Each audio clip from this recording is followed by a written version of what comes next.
안녕하세요. 조이입니다. 오늘도 크리스탈 그리드의 에너지로 여러분의 삶이 더욱 행복하고 풍요로워지길 기원합니다. 채널 구독해 주시고 좋아요 눌러주시면 저에게 큰 힘이 됩니다. 꼭 채널 구독해 주세요. 크리스탈 그리드의 에너지를 팔찌로 직접 받고 싶은 분들은 조이너피스 염원 팔찌 사이트를 둘러봐 주세요. 한 분 한 분 개별적으로 보충이 필요한 에너지까지 크리스탈 그리드에 담아 팔찌로 제작하고 정성껏 공을 들여 보내드립니다. 그리드 제작에 사용할 원석에 대해서 궁금하신 분들은 영상을 계속 봐주시고 에너지를 바로 느끼고자 하시는 분들은 타임 체크해 놓았으니 참고 부탁드립니다. 이번 영상에는 크리스탈 그리드 에너지를 받으시면서 편안하게 들으실 수 있는, 그러면서도 여러분에게 도움이 될 수 있는 책을 준비했습니다. 여러분의 사랑을 오래 지켜나갈 수 있는 방법에 대해서 소개해드리니 이를 통해서도 긍정 에너지 많이 받으시기 바랍니다.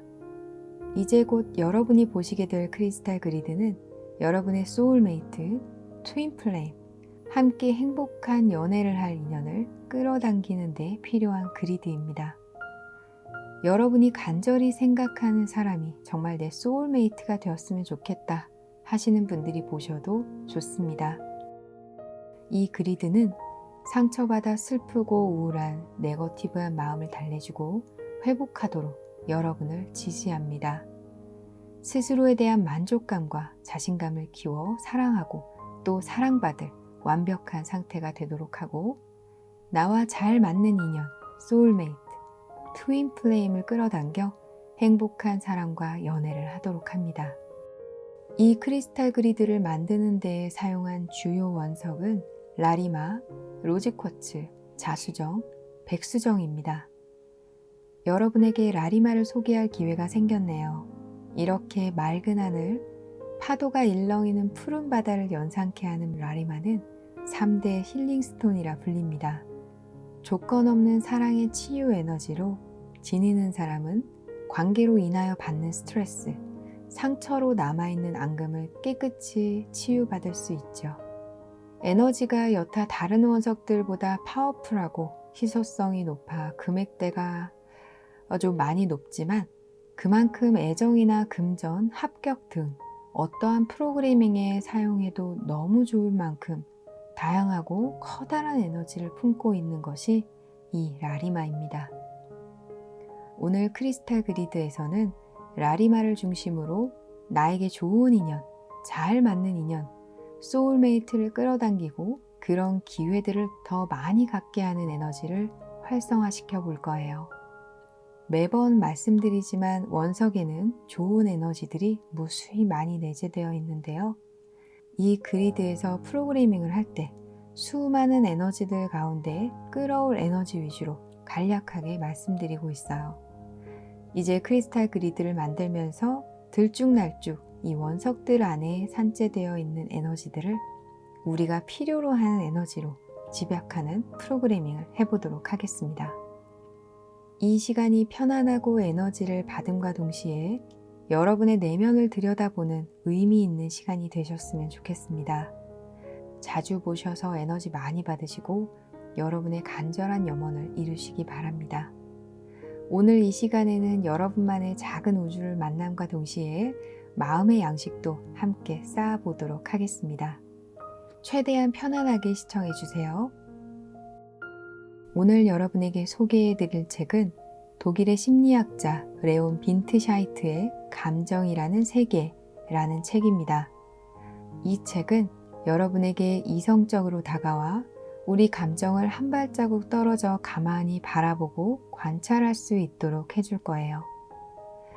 마음속의 10가지의 감정에 대해서 어떻게 더 잘 이해할 수 있는지, 인간의 호르몬이 어떻게 감정을 변화시키는지, 또 나쁜 감정에 대처하는 방법이라던가 감정을 잘 다룰 수 있는 방법 등 감정에 지배당하거나 수몰되지 않을 수 있도록 과학적으로 접근하고 잘 풀어낸 책입니다. 수많은 감정 중 두려움, 사랑, 지루함, 분노, 배고픔, 자기 자비, 애도, 인내심, 열정, 만족감, 이렇게 10가지 감정에 대해서 다루는데 오늘 저는 여러분에게 사랑 부분을 들려드리려고 해요. 이제까지 수많은 사람들이 궁금해했던 사랑의 관계를 오랫동안 지속할 수 있는 방법에 대해서도 이 책에서 다루고 있으니까요. 관심 있으신 분들은 끝까지 함께 해주시기 바랍니다.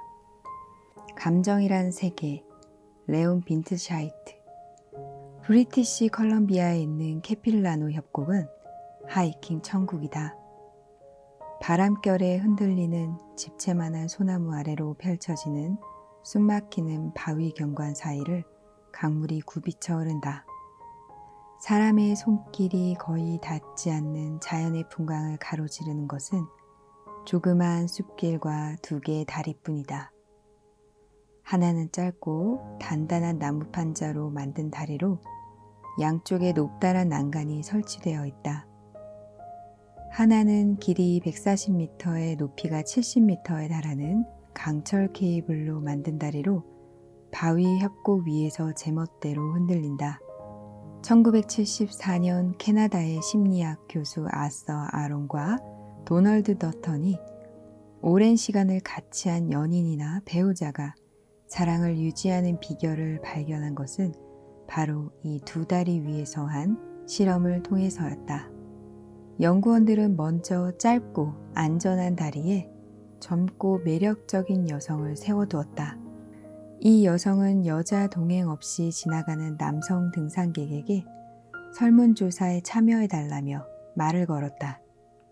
그리고 조사가 끝난 다음 자신을 도나라고 소개하며 종이 위에 문의할 일이 있으면 언제라도 연락하세요 라고 써서 주었다. 짧은 추파를 던진 것이다. 이후 같은 여성이 흔들리는 다리 위에 서서 지나가는 남성들에게 자신의 번호를 건넸다. 이번에는 글로리아라고 이름을 바꿨다는 점만 달랐다. 곧이어 브리티시 컬럼비아 대학 연구실에 전화벨이 울렸다. 사실 이 매력적인 여성이 준 번호는 자신의 전화번호가 아니라 연구원의 번호였다. 전화를 건 사람은 아무런 의심 없이 도나 혹은 글로리아가 맞는지 확인을 했는데 이로써 그가 어떤 다리를 건넜는지 알 수 있었다. 집계를 마치고 나자 결과의 불균형이 곧바로 드러났다. 안전한 다리를 건너온 남성은 겨우 10명 중 1명만이 전화를 했다. 반면 흔들리는 다리를 건넌 남성은 2명 중 1명이 서 있는 여성에게 무척 매력을 느꼈고 연락을 취하기로 결심했다.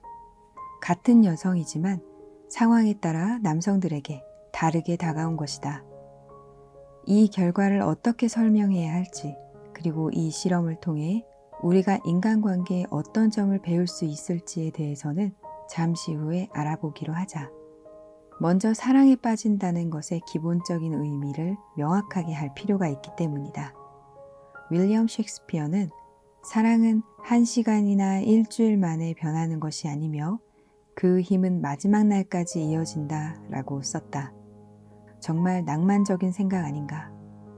사랑에 빠지고 그 엄청난 힘 덕분에 그 사랑을 삶의 끝자락에서까지 느낄 수 있다니.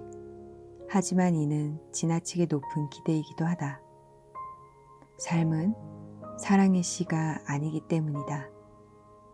냉정한 숫자가 이 사실을 보여준다. 유럽의 경우 절반에 가까운 결혼이 이혼으로 끝이 난다. 대부분의 커플이 사랑에 빠져 결혼한다고 가정할 때 그 사랑의 힘은 종종 죽음이 갈라놓기도 전에 사라진다는 것을 알 수 있다. 결혼 서약이 있든 없든 낭만적인 사랑의 시작에 내재된 욕망과 갈망, 마법의 순간은 어느새 일상과 친숙함에 자리를 내주지 않던가. 나비가 뱃속에서 날개를 요동치는 순간은 가슴이 두근두근하다는 뜻입니다. 천일의 저녁을 같이 보내고 난 후가 아니라 처음으로 둘이 같이 해질녘을 맞이한 순간이 아니던가. 많은 사람이 처음의 열정은 어느 순간 사라지며 순조롭게 관계가 풀린다면 두 사람이 깊은 신뢰를 바탕으로 사랑을 하게 되는 것이 당연한 순서라고 생각한다. 실제로 많은 관계가 그렇기도 하다. 하지만 우리가 오랫동안 같이 지내려면 뱃속의 나비들이 정말 사라져야만 할까? 처음 몇 시간과 몇 주 동안만이 아니라 어쩌면 마지막 날까지 진실되고 가슴이 두근거리는 사랑을 유지하는 것도 가능하지 않을까? 사랑에 대해 체계적인 연구의 범주에서도 몇 년이 지나도록 여전히 서로를 사랑한다고 말하는 커플들이 있다. 이들의 관계에는 부드러움과 잠자리, 상대에 대한 강한 매혹과 같은 모든 요소가 수반된다. 어쩌면 이 커플들이 스스로를 속이거나 설문에 정직하게 답하지 않았을지 모른다는 의심을 품을 수도 있다. 그런데 설문지에는 거짓말로 답할 수 있지만 뇌 스캐너는 객관적인 수치를 보여준다. 2012년에 미국의 인류학자 헬렌 피셔가 이끄는 연구팀은 평균 20년 이상의 생활을 함께 보낸 커플들의 뇌를 관찰했다. 연구원들은 이 커플들에게 사랑하는 사람의 사진을 보여주었는데 그 즉시 명령을 받은 듯 이들의 뇌에서 도파민이 생성되기 시작했다. 복잡한 세부 사항을 정리하고 나면 이 연구의 메시지는 간단하다. 사진 한 장만으로 막 사랑에 빠진 사람과 마찬가지로 오랜 연인이나 부부의 뇌의 영역이 활성화되기 시작했다는 것이다. 헬렌 피셔는 단 한 가지의 다른 점이 있다고 말한다. 새로 사랑에 빠진 사람들의 뇌에서는 두려움과 연관된 뇌의 영역이 활발히 움직였다. 하지만 오랜 연인이나 부부의 같은 뇌의 영역은 고요하기만 했다. 대신 긴장을 풀고 고통을 완화시키는 대뇌 영역이 활성화되었다. 우리는 연구실에서 수십 년 동안 관계를 유지해 오면서 여전히 서로를 사랑한다고 말하는 5, 60대의 사람을 많이 만났답니다. 라고 연구원은 말했다. 누구도 그것이 가능할 거라 생각하지 않았다고 연구원은 덧붙였다. 하지만 뇌 스캐너는 이들이 거짓말하는 것도 스스로를 속이는 것도 아니란 사실을 보여주었다. 과학은 스트레스를 발산하는 끊임없는 황홀경과도 같은 초기 열병이 수십 년 동안 지속된다고 20년이 지난 후에도 여전히 처음 키스했을 때와 똑같은 느낌을 받을 거라고 말하지 않는다. 그것이 가능하다고 보지도 않는다. 사람은 변하며 감정이나 세상을 인식하는 방식도 변하기 마련이다. 그럼에도 20년이나 관계를 유지하고 나서도 사랑하는 사람을 보기만 하면 보상의 감정이 넘쳐나는 사람들이 존재하기는 한다. 물론 이 같은 긍정적인 현상에 대한 특효약은 없다. 우리 인간들은 삶의 방식도 사랑의 방식도 너무나 다르기 때문이다. 그러나 심리학에는 과학적 지식을 포괄하는 동시에 무엇이 중요한지를 멋지게 보여주는 개념이 하나 있다. 이 개념은 아서 아론 교수와 그의 아내 일레인 아론에 의해 개발되었다. 아론 교수와 이야기를 나누면서 내가 가장 알고 싶었던 것은 그가 자신의 아내를 사랑한 지 얼마나 오래되었는가였다. 실제로 사랑학 연구의 세계적인 선구자인 아론 교수가 자신의 과학적 발견을 어떻게 실천에 옮기는지 알고 싶었던 것이다. 오, 겨우 50년밖에 되지 않았어요. 더없이 만족스러운 미소를 지으며 아론 교수가 말했다.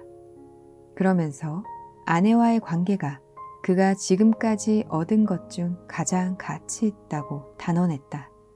얼마 후 일레인과도 얘기를 나누었는데 그녀는 자신의 남편이 자기가 아는 사람 중에서 가장 자상한 사람이라며 극찬했다.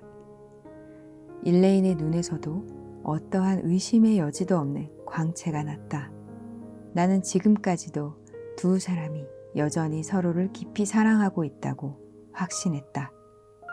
그걸 감지하는 데는 뇌 스캐너가 필요하지 않았다. 두 사람 사이에는 신뢰와 동반자 관계만이 있는 것이 아니었다. 아론 교수의 얼마 남지 않은 머리칼은 하얗게 샌 지 오래지만 이들의 마음속에서는 여전히 나비가 펄럭거리고 있었다. 이들은 분명히 자신들이 만든 소위 자기 확장 모델에서 힘을 얻고 있는 것 같았다. 이 모델은 우리가 관계를 통해서 장기적으로 자기 자신을 확장해 나간다면 그 사랑이 유지될 수 있다고 가정한다. 그 배경을 이해하려면 심리학에 기반을 둔 두 가지 기본적인 가정을 먼저 이해해야 한다. 첫 번째는 우리 모두가 일하고 싶어 한다는 것이다. 인간의 필요를 피라미드 모양으로 그린다면 음식과 옷, 주거지가 들어갈 것이다. 우리에게는 기본적으로 지분과 먹을 것이 필요하다.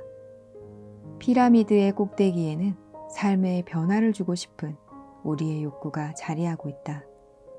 우리 모두는 삶에 어떤 영향을 미치고 싶어 한다. 이러한 욕구는 우리 안에 깊숙이 자리 잡고 있다. 대부분의 아기는 줄을 당겨 요람 위에 장난감이 흔들리기 시작할 때부터 이미 순수한 기쁨의 표정을 짓는다. 어린 시절 우리는 모래성을 쌓고 허물기를 반복한다. 청춘을 지나면서는 어디까지 갈 수 있는지 보려고 한계에 도전한다. 이후에 직업을 구할 때도 구급대원이 되어 생명을 구하거나 기술자가 되어 현수교를 건설하고자 한다. 집에서는 채소밭을 가꾸고 요리와 피아노를 배우며 다음 휴가를 위해 밴을 수리한다. 일이 얼마나 중요한지는 일을 할 수 없을 때 분명해진다. 노인들은 더 이상 할 일이 없을 때면 말 그대로 죽음에 이르고 젊은 사람들은 능력을 개발할 수 있는 기회를 빼앗기면 공격적으로 변한다. 모든 사람이 세상을 바꾸고 싶어 하는 것은 아니다. 어떤 사람은 그저 소소하게나마 무언가를 시작하는 것만으로도 충분하다. 강렬하건 소소하건 우리 안에 자리한 일에 대한 열의와 그 후의 만족감은 죽을 때까지 우리에게 필요하다. 우리는 진화하고 발전하고 목표를 달성하기를 원하며 이를 성취하기 위해 다른 사람들과 관계를 맺는다. 이를 바탕으로 두 번째 기본 가정에 대해 알아보고자 한다. 우리는 사회적인 존재다. 다른 사람들과 접촉하지 않으면 인간은 태어나서 생존할 수 없다. 처음부터 우리는 관계에 의존한다. 다른 사람들을 통해서 삶이 가능하다는 사실을 일찌감치 알아차린다. 당신이 반에서 가장 인기 있는 친구와 친하게 지내는 것과 컴퓨터 너드와 친하게 지내는 것에는 큰 차이가 있다. 이는 단지 외부적인 영향뿐 아니라 내면에도 영향을 미친다. 관계는 우리에게 그전에는 들어가 보지 못했던 새로운 세상을 열어주며 이를 통해 우리는 성장한다. 우리는 언제나 타인과의 연결고리를 통해 자신을 정의한다. 아이들의 노는 모습은 우리에게 커다란 만족감을 준다. 친한 친구가 축구 경기에서 이기면 관중석에서 지켜보는 나도 같이 승리한 듯 기쁘다. 인맥이 넓으면 신속하고 쉽게 도움을 얻을 수 있다는 점에서 이로운 점이 많다. 간단히 말해서 타인과의 연결을 통해 우리는 일의 수행 능력을 높일 수 있다. 로맨스에서 이는 무엇을 의미할까? 자기 자신을 여러 장단점과 아이디어, 유머와 재능, 욕망과 외모를 두루 갖춘 하나의 원이라고 상상해보자. 사랑에 빠지면 우리는 상대와 특별한 유대감을 갖게 된다. 두 명의 자아는 어느 정도는 우리가 된다. 이런 식으로 한 사람의 일부가 다른 한 사람의 구성 요소에 속하게 된다. 두 원이 겹칠 때 한쪽 원에만 지나치게 약점이 많지만 않다면 각자 얻는 부분이 있을 테고 서로 성장을 하게 될 것이다. 우리는 타인과 연결되는 순간 스스로 더 커진다. 새로운 관계가 시작될 때 많은 것을 새로 얻게 되는 게 당연한 이치다. 하지만 몇 년이 지난 후 이 자기 확장 모델에서 우리가 기대할 수 있는 것은 무엇일까? 시간이 지나면서 우리는 점점 더 서로를 잘 알게 되고 무엇이 그를 웃게 하는지, 그녀가 어떤 피자 토핑을 싫어하는지, 어떤 영화를 보고 눈물을 흘리는지 알게 된다. 그 정도가 심해져 서로 완전히 하나가 되어버리는 사람들도 있다. 이에 대해 실험해보기 위해 수년 동안 파트너와 관계를 유지하고 있는 실험 대상자들에게 자신에게 해당되는 특성과 파트너에게 해당되는 특성을 구분해 표시하도록 요청했다. 일주일 후 모든 참가자에게 모니터로 여러 종류의 성격을 나타내는 형용사의 목록을 보여주고 자신의 성격에 해당하는 항목에 체크하도록 요청했다. 첫 번째 설문에서는 자신과 파트너에게 동시에 해당되는 성격을 선택하도록 했는데 이때가 가장 반응이 빨랐다. 하지만 자신에게만 해당되는 특성을 선택해야 할 때가 오자 약간 뜸을 들이는 모습을 보였다. 단 몇 초의 시간일지라도 우리의 뇌가 정말로 사랑에 빠져 다른 사람과 연결되었다고 느끼게 되면 두 개의 자아 원을 분리시키기 위해서 더 오래 계산해야만 한다. 이것은 나인가 아니면 내가 사랑하는 사람인가를 분간하기 위해 뇌는 상당히 오랜 시간을 필요로 한다.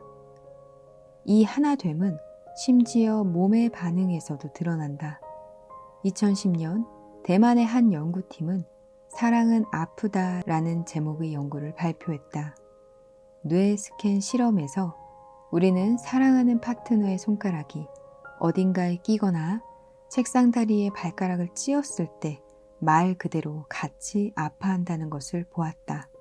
이 공감의 반응은 특히 자아가 광범위하게 겹치는 원을 선택한 연인이나 부부에게서 더 강하게 나타났다. 다행히도 우리는 고통을 덤으로 느끼지 않는다. 실험실에서 불쾌한 전기 충격을 받은 아내는 남편의 손을 잡을 때 낯선 사람의 손을 잡는 것보다 고통을 덜 느낀다. 고통은 나누면 반이 된다. 동그라미가 서로 겹친다는 것은 이런 의미라고도 볼 수 있다. 서로를 영원히 사랑하는 사람들의 비밀. 자기 확장 모델은 사랑에 대한 많은 이론 중 하나다. 나는 복잡한 주제를 포괄적인 방법으로 제시하고 싶지 않고 그럴 수도 없다. 하지만 자신을 확장하기 위해 사랑에 빠지겠다고 생각한다면 오랜 시간 사랑을 유지하기 위해 치러야 하는 대가가 무엇인지 알아야 한다. 처음에는 모든 것이 쉽다. 호르몬이 당신을 흥분시킬 것이고 상대방과의 새로운 경험으로부터 당신도 커다란 에너지를 얻을 것이다. 시간이 지나면서 서로를 점점 더 잘 알게 되고 관계가 지속되면서 두 개의 원은 계속해서 합쳐지고 커진다. 물론 시작할 때처럼 빠르게 진행되지는 않겠지만 여전히 얻는 것이 많고 행복하다는 것을 느낄 수 있다. 하지만 자기 확장이 멈춘다면 그때부터 상황은 위기에 처하게 된다. 두 사람의 관계에 발전이 없고 점점 멀어져가는 커플의 경우 두 원은 서로 멀어지기 시작한다. 이 단계에서 어떤 커플은 이별을 하거나 소, 닭 보듯 나란히 따로 살아간다. 같이 있으면서도 외로움을 느낄 때 그 결과는 종종 비극으로 치닫기 마련이다. 자기 확장 모델에 따르면 우리는 두 개의 자아가 더 발전할 때만 오랫동안 관계를 유지할 수 있다. 이것이 어떻게 작동하는지 이해하기 위해 케필러노 협곡의 흔들리는 다리로 돌아가 보자. 아서 아론과 도널드 더턴이 여기서 발견한 것은 흥분되는 상황이 사람을 보다 감정적으로 수용적인 상태가 되게 한다는 사실이다. 남자들의 뇌는 흔들리는 다리 위에서 느낀 스릴과 긴장감을 다리 때문이 아닌 젊은 여자와의 만남 덕분이라고 받아들였다. 이 효과는 다소 밋밋한 나무다리 위에서는 발생하지 않았다. 안전한 다리에서 남자들은 특별히 예민한 상태에 놓이지 않았다. 이 두 연구자의 발견은 수많은 후속 연구와 더불어 여성을 대상으로 한 실험에서도 입증되었다. 현수교를 건넌 남자들의 가슴속은 미묘하게 살짝 동요했고 이들의 뇌는 그것을 사랑의 감정이라고 착각했다. 그토록 많은 남자가 전화기를 집어든 것은 바로 이런 이유 때문이었다. 커플이라면 이 같은 통찰에서 무언가를 얻어낼 수 있다.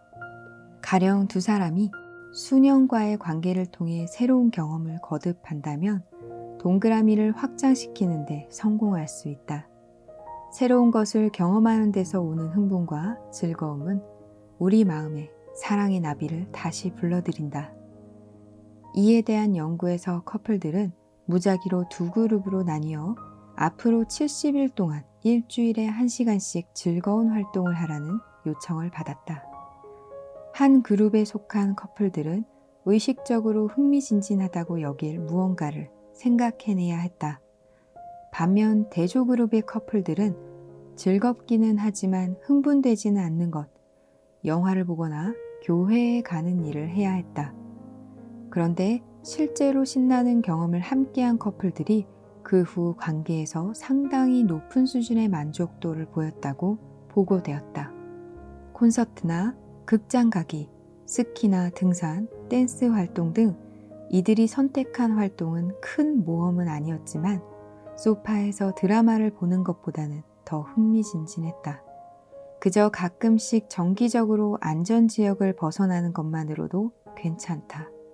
탱고 선생님의 댄스 스텝을 흉내내거나 흔들리는 현수교 위를 걸어서 등산을 하기만 해도 우리의 뇌는 거기서 오는 흥분을 가슴 설레는 나비의 귀환으로 해석한다.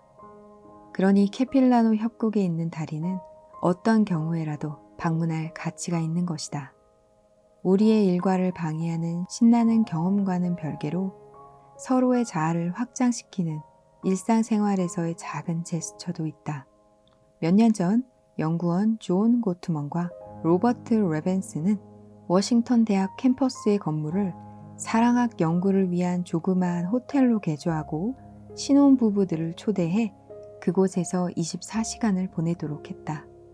6년 후 연구자들은 이 커플들에게 다시 연락해 어떤 커플이 헤어지고 어떤 커플이 여전히 관계를 유지하는지 조사했다. 이 평가는 부부들의 행동을 바탕으로 관계의 진행 과정을 놀랍도록 정확하게 예측할 수 있다는 것을 보여주었다. 관찰 기간 동안 연구원들은 각 커플이 상대의 제안에 매우 다른 반응을 보인다는 것을 발견했다. 예를 들어서 새에 관심이 많은 올레는 라일라와 함께 호텔 방의 작은 발코니에서 아침을 먹으며 새가 지저귀는 소리를 들었다. 저건 울새 같은데 들어봐. 그는 흥분해서 외치며 자신의 관심사에 응답해 줄 상대방의 반응을 기다렸다. 올레의 아내 라일라가 보일 수 있는 반응은 여러 가지다. 그가 어떻게 새소리를 알아듣는지 적극적으로 물어볼 수도 있고 신문에서 고개를 들지도 않고 이라고 대답할 수도 있다. 이 같은 순간에 두 사람이 서로를 어떻게 대하는지를 보면 깊은 통찰을 얻을 수 있다.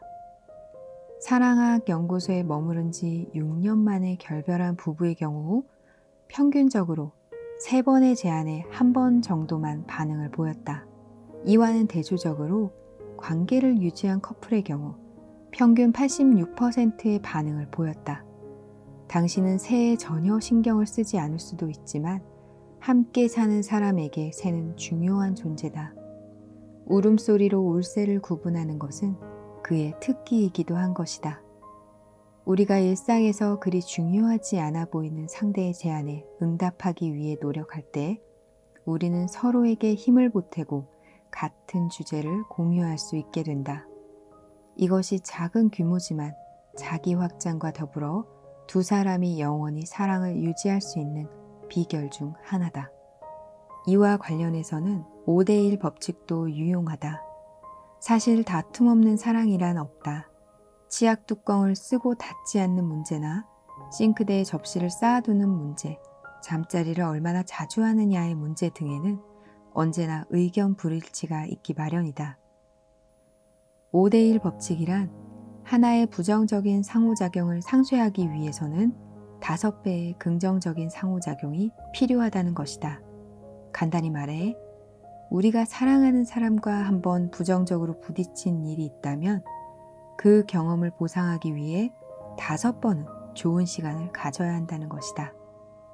여기서 두려움에 대해 알고 있는 요소가 우리에게 도움이 된다. 우리의 뇌는 부정적인 측면에 특히 민감하게 반응한다. 그것을 감지하게 되면 뇌 안의 경고음이 빠르게 울린다.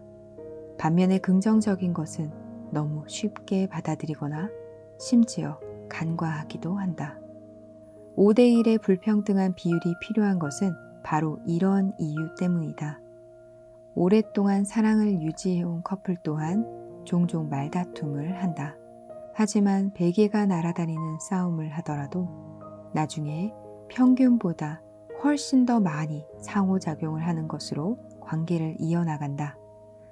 상호작용은 포옹일 수도 있고 서로를 정말로 짜증나게 하는 열띤 토론이나 논쟁을 두고 한바탕 즐겁게 웃음을 터뜨리는 일일 수도 있다. 자기 확장에는 건설적인 분위기가 필요하다. 부정적 반응 후에 필요한 긍정적 반응이 정확하게 5개인지 3개인지는 중요하지 않다. 부정적 상호작용과 균형을 이루려면 훨씬 더 많은 긍정적 상호작용이 필요하다는 법칙이 중요한 것이다. 긍정적인 작은 반응이 모여서 전체적인 변화를 만든다. 하지만 사랑을 유지하기 위한 열쇠는 단지 함께하는 것만은 아니다.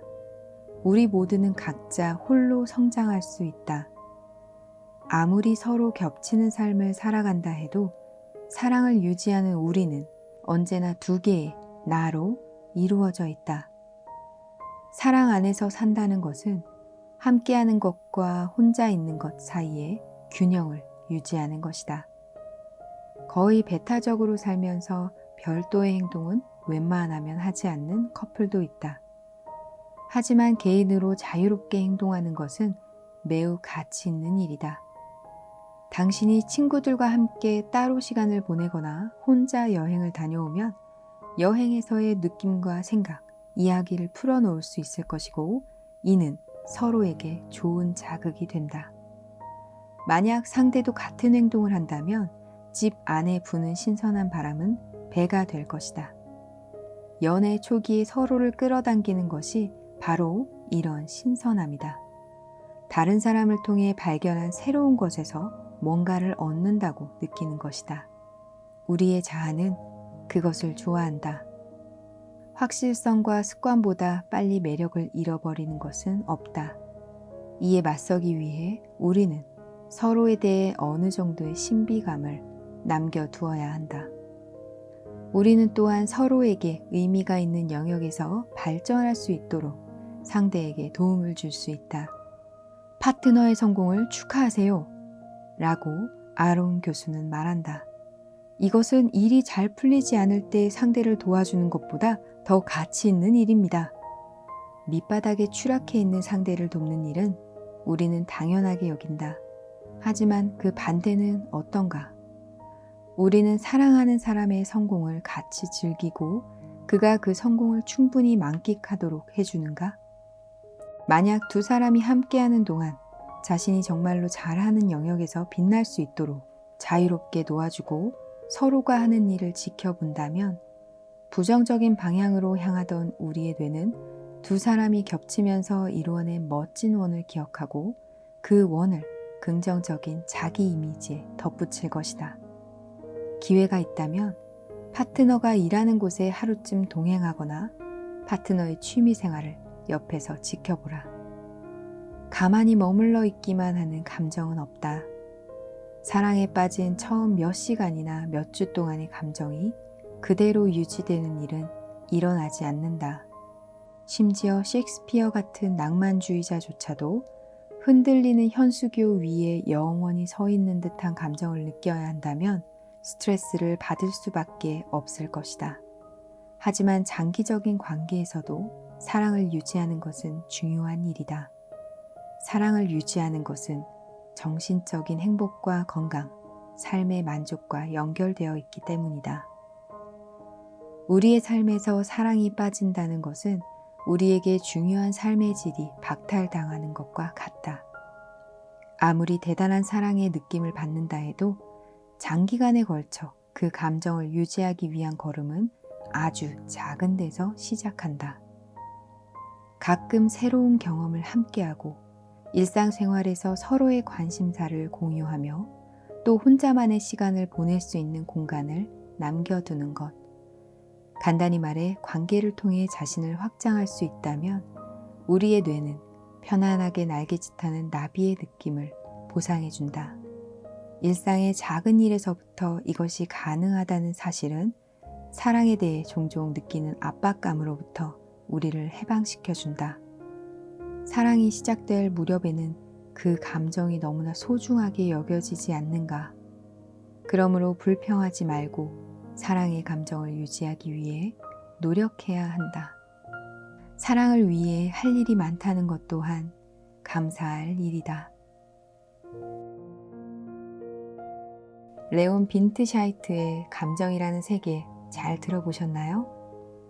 이 책에서 언급하는 출렁이는 다리 이야기, 우리 비슷한 이야기 이미 알고 있지 않나요? 만난 지 얼마 되지 않았다면 놀이공원에서 데이트하는 것이 좋다 라던가 공포영화를 함께 보아라 라던가 환경으로 인한 심장의 두근거림을 우리는 무의식적으로 옆에 있는 사람에게 두근거리는 것으로 인식할 수 있다는 거죠. 뇌가 착각을 하는 거다 라는 이야기도 있지만 네, 책에서와 같이 저는 이렇게 이해하고 있어요. 출렁이는 다리라던가 짜릿한 놀이동산에서 우리의 오감은 활짝 열리고 예민해지고 반응도가 높아질 수밖에 없습니다. 그런 예민한 상황에 들어오는 자극은 이때 자극이라는 건 출렁이는 다리 위의 여성이라던가 놀이공원에서 데이트하는 상대겠죠.